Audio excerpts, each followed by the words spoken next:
வணக்கம். கோடிட்ட இடத்தை நிரப்புக அப்படின்னு கொடுத்துருக்காங்க. இதுதான் கோடிட்ட இடம். ஏ முதல் இசட் வரை வரிசை மாற்றி இசட்டிலிருந்து ஏ வரை எழுதி கொண்டு அட்பாஸ் மறை குறியீடு அமைப்பில் இதை நிரப்புக அப்படின்னு கேட்டிருக்காங்க. இந்த அட்பாஸ் மறை குறியீடு அப்படிங்கிறது குறியாக்கவியலில் வரக்கூடிய தகவல் செயலாக்கத்தினுடைய பாடப்பகுதியில் இருக்குது. இந்த ப்ராக்கெட்டில் கொடுத்துருக்காங்க இல்லையா ஒரு செய்முறை, அது வினாத்தாலே இருக்குது. அதுதான் அட்பாஸ் முறை குறியீடு. அதாவது என்னென்னா, ஆங்கிலத்தில் ஆல்ஃபபெட்ஸ் A to Z இருக்கிறது நமக்கு தெரியும். அந்த A to Z இருக்கக்கூடிய லெட்டர்ஸை இசட்டுக்கு ஏயாக, ஒய்க்கு பியாக, அங்கேருந்து ஏபிசிடி எழுதி தொடங்கிய ஏல இசட் முடிக்கிற மாதிரி ரீப்ளேஸ் பண்ணி எழுதிட்டு அதன் பிறகு இந்த கொடுக்கப்பட்ட எழுத்துக்களுக்கான பதிலீட்டு எழுத்துக்களை எழுதும்போது ஒரு புதிய வார்த்தை உருவாகும். அதுதான் மறை குறியீடு. இன்னும் சொல்கிறேன், நம்மளுடைய வழக்கமான வரிசையில் அமையக்கூடிய ஆங்கில எழுத்துக்கள் எழுதிக்கிறங்க, அது சாதாரண முறை. மறை குறியீடுங்கிறது அவங்க கொடுத்துருக்காங்க. இசட்டிலிருந்து ஏ வரை மாற்று. அப்போ இசட் இருக்கு இல்லையா, அந்த இசட்டை என்னென்ன தொடங்கணும், ஏ. அப்போ வரிசையாக ABCDEFGH அப்படின்னு வரிசையாக எழுதி எங்கே கொண்டாந்து முடிக்கணும், ஏன்னு தொடங்கின இடத்துல இசட்னு முடிக்கணும். ஒரு புரிதலுக்காக நம்ம வழக்கமாக எழுதுகிறத இங்கில் எழுதியிருக்கிறேன், இங்க் பேனாட்டை எழுதியிருக்கிறேன். மறை குறியீட்டு பென்சிலில் எழுதியிருக்கிறேன். இப்போ உதாரணத்துக்கு டி அப்படிங்கிற எழுத்துக்கு நம்ம மறை குறியீடு பொருத்தணும்னா டிக்கு நேரம் என்ன இருக்குது, W. எம் அப்படிங்கிற எழுத்துக்கு நேரம் N. அப்போ எம்னு கணக்கில் கேள்வியில் இருக்குன்னா நம்ம விடையில் அதை என்னன்னு மாற்றணும். இசட் அப்படின்னு இருக்குன்னு வச்சுக்கோங்களேன், கேள்வியில் இருக்குது, அது பதிலுக்கு நாம் ஏன்னு மாற்றணும் அப்படிங்கிறத தெரிஞ்சுக்கணும். அப்படி மாற்றி உருவாக்குற முறைக்கு பேர் தான் அட்பாஸ் முறை. இப்போ இங்கே GZNRO அப்படின்னு ஒரு வார்த்தை கொடுத்துருக்காங்க. இந்த அமைப்பை நம்ம அட்பாஸ் மறை குறியீடுக்கு மாற்றும்போது ஜிக்காக டி, இசட்டுக்காக ஏ, எண்ணுக்காக எம்,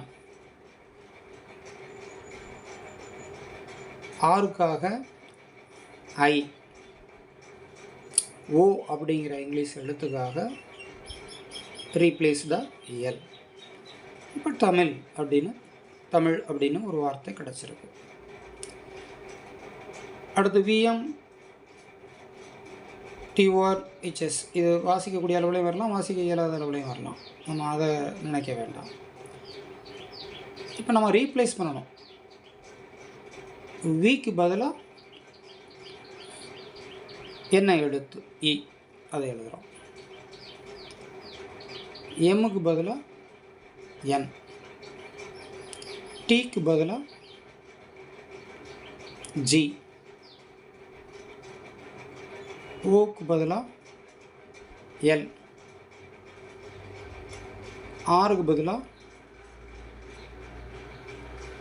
ஐ,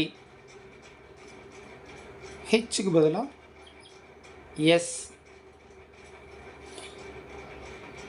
பிறகு எஸ்ஸுக்கு பதிலாக ஹெச். அப்போ அது வந்து இங்கிலீஷ் அப்படின்னு வந்துருக்கு. அந்த மாதிரி ஒவ்வொரு எழுத்தையும் இந்த வரிசைப்படி பார்த்து அதில் எந்த எழுத்து ரீப்ளேஸ் ஆகுதுங்கிறத எழுதி அந்த புதிய வார்த்தையை கண்டுபிடிங்க. இதுக்கு பேர் தான் அட்பாஸ் மறை குறியீடு. இந்த மாதிரி வினாக்கள் கேட்கப்பட்டால் அதற்குரிய விடை செய்து பழகுங்கள்.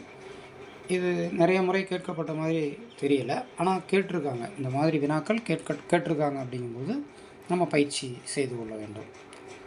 ஏன்னா எளிமையான வினா அப்படி கேட்கப்படும் போது நம்ம எந்த காரணத்தை கொண்டும் தவற விட்டுறக்கூடாது, முழு மதிப்பெண் பெறணும். ரூபாய் 5 மற்றும் ரூபாய் 10 மதிப்புகளை கொண்ட 90 பணத்தாள்கள் உள்ளன. அதன் மதிப்பு ரூபாய் 500 எனில் ஒவ்வொரு முக மதிப்புடைய பணத்தாள்கள் எத்தனை உள்ளனங்கிறது கேள்வி. இயற்கணித அமைப்பில் சமன்பாடு அமைத்து தீர்த்தல் அப்படிங்கிற பகுதிக்குள்ளே வருது. 5 ரூபாய் பணத்தாளின் எண்ணிக்கை எக்ஸ்ன்னு வச்சுக்குவோம். 10 ரூபாய் பணத்தாளின் எண்ணிக்கைங்கிறது 90 - எக்ஸ். எப்படி சார் 90 - எக்ஸு? மொத்த பணத்தாள் எண்ணிக்கையில் 90 இருந்தது. அதில் 5 ரூபாயை நம்ம எக்ஸ் எண்ணிக்கையில் இருக்கிறதா கருதோம் அப்படின்னா, அப்போ 90 - எக்ஸ் தான் மீத 10 ரூபா பணத்தாளாக இருக்கும். பண மதிப்பு, அதாவது 5 ரூபா 10 ரூபா எல்லாத்தையும் மதிப்பில் எண்ணி பார்க்கும்போது 500 ரூபா இருக்குது. இப்போ இந்த 500 ரூபா இருக்குங்கிறத சொல்லிட்டோம் இல்லையா? அந்த 500 ரூபா கணித அமைப்பில் சமன்பாட்டு அமைப்பில் எப்படி உருவாகுதுன்னு பாருங்கள். 5 ரூபாய் எத்தனை தாள்கள் உள்ளனவோ அவற்றினுடைய பெருக்கல். இப்போ உதாரணத்துக்கு 10 தாள் இருக்குன்னா 15 50. அப்போ தானே 5 ரூபா தாள் மூலமாக 50 ரூபா இருக்குன்னு தெரியும். அதனால் எண்ணிக்கையையும் பண மதிப்பையும் பெருக்கணும். அதே மாதிரி 10 ரூபா பண மதிப்பையும் அது எத்தனை தாள்களையும் அதையும் பெருக்கணும். அப்போ 10 ரூபா எண்ணிக்கை எத்தனைன்னு சொல்லியிருக்கிறோம்? 90 - எக்ஸ். எனவே 90 - எக்ஸ் என்கின்ற எண்ணிக்கையும் அதனுடைய மதிப்பான 10ஐயும் பெருக்கிறோம். இந்த இரண்டையும் கூடுதல் செய்த அமைப்பு தான் எவ்வளோ ரூபா இருக்குன்னு அர்த்தம்? 500 ரூபா இருக்குன்னு அர்த்தம். இது 5 ரூபாய், அதோட எண்ணிக்கை, அவற்றினுடைய பெருக்கல். இது 10 ரூபாய், அந்த 10 ரூபாய் தாள்கள் எத்தனை உள்ளன அப்படிங்கிற எண்ணிக்கை, அதனுடைய பெருக்கல். இந்த மதிப்பையும் இந்த மதிப்பையும் கூடுதல் செய்யும்போது நமக்கு அந்த மொத்தமாக எவ்வளவு ரூபா இருக்குங்கிறது கிடைக்கும். எனவே 500. இதுதான் இப்போ நமக்கு கிடைச்சிருக்கிற சமன்பாடு. சமன்பாடு உருவாக்குனதுக்கு பிறகு தான் நம்ம அந்த கணக்கீட்டை செய்ய முடியுங்கிறதுனால சமன்பாட்டை உருவாக்கிட்டோம். இந்த 5x அப்படியே வருது. இந்த 90 இந்த 10ஓட பெருக்கப்படணும். இந்த -x 10ஓட பெருக்கப்படணும். அப்போ 10 பெருக்கல் 90 900, 10 பெருக்கல் x 10x, மைனஸ்னால -10x equal to 500. இப்போ நமக்கு 5xஐயும் 10xஐயும் ஒருங்குபடுத்துகிறோம். இந்த 900 எண்ணோட கொண்டு போய் அங்கே ஒழுங்குபடுத்துகிறோம். அப்போ இந்த கூட்டல் 900 அப்படிங்கிறது கழித்தல் 900ஆக அந்த பக்கம் போயிடும். இடவலம் மாற்றுவது நன்கு தெரிந்திருக்க வேண்டும். இந்த பக்கம் இருக்கிறது அந்த பக்கம் செல்லும்போது கூட்டல் அடையாளத்தோடு இருப்பது கழித்தல் அடையாளத்தோடு செல்லும். இப்போ 5xலேருந்து 10xஐ கழிக்க வேண்டிய ஒரு அமைப்பு இங்கே இருக்கிறதுனால கழிக்கலாம். ஒரே மாதிரி உள்ள உறுப்புகளை கூட்டலாம், கழிக்கலாம். அப்போ 10ல் 5 கழிச்சு 5, 10கிட்ட இருந்த அடையாளம் மைனஸ், அதனால் பெரிய எண்ணுடைய அடையாளம் எழுதணுங்கிற அந்த அமைப்பை பயன்படுத்தி -5xன்னு எழுதிடுறோம். இங்கே 900ல் 500 கழித்து 400, 900னுடைய மதிப்பில் இருக்கிற மைனஸ், அப்போ -400. இங்கேயும் மைனஸ் இருக்குது, இங்கேயும் மைனஸ் இருக்குது. போத் சைடில் இருக்கிற மைனஸை கேன்சல் பண்ணிடலாம். அதுக்கப்புறம் 5x = 400ன்னு வரும். அப்போ 5x = 400 இருந்தால் x பெருக்கலாக இருக்கிற 5 வகுத்தில் வந்துடும். ஒரு ஆங்கில எழுத்தும் ஒரு எண்ணும் அருகருகே இருந்தாங்கன்னா அது பெருக்கல். நடுவில் கூட்டல் கழித்தல் இல்லாமல் சேர்ந்தாப்பில் இருந்தால் அது பெருக்கல்னு அர்த்தம். அப்போ இந்த பெருக்கலாக இருக்கிற 5 வகுத்தில் கொண்டு வந்துடும். 1 5 5, 85 அப்படின்னு பெருக்கும்போது 400 வந்துடும். அல்லது 1 5 5, 8 5 40, அந்த 0 சேர்த்து வரணும். அதனால் 400ஐ 5ஆல் வகுத்து பெற்ற ஈவு 80. இதுதான் சுருக்கப்பட்ட விடை. அப்போ x = 80. இதில் என்ன தெரிஞ்சுக்கணும்? எக்ஸுங்கிறது யாராக கருதி இருக்கிறோம்? 5 ரூபாய்க்கான பணத்தாள். அப்போ 80 5 ரூபா நோட்டு இருக்குது, 80 5 ரூபா நோட்டு இருக்குது. அப்போ மிச்சம் மொத்தம் 90 நோட்டு, அதில் 80 5 ரூபா நோட்டு வந்துருச்சுன்னா மிச்சம் 10 ரூபா நோட்டு இருக்குன்னு அர்த்தம். 80 நோட்டு 5 ரூபாயாக இருக்குது, 10 நோட்டு 10 ரூபாயாக இருக்குது. செக் பண்ணி பார்த்தீங்கன்னா விடை சரியாக வந்துடும். 80ஐயும் 5ஐயும் இருக்குன்னா 400 ரூபா. 10ஐயும் 10ஐயும் இருக்குன்னா 10 100. அந்த 400 100ஐயும் கூட்டினா மொத்த ரூபா 500 ரூபா வந்துடும்.